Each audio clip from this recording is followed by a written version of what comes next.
বিশ্বের দ্বিতীয় বৃহত্তম মহাদেশ আফ্রিকা মহাদেশ। মহাদেশটিতে ৫৪টি স্বীকৃত দেশ রয়েছে।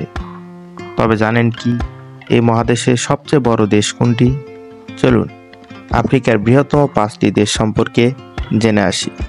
৫ নম্বরে রয়েছে চাঁদ, যার আয়তন ১২,৮৪,০০০ বর্গ কিলোমিটার। ৪ নম্বরে রয়েছে লিবিয়া, যার আয়তন ১৭,৫৯,৫৪০ বর্গ কিলোমিটার।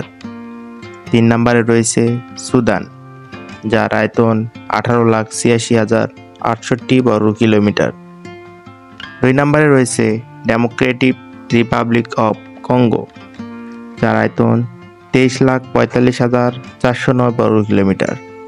এবং ১ নম্বরে আছে আলজেরিয়া, যার আয়তন ২৩,৮১,৭৪১ বর্গ কিলোমিটার।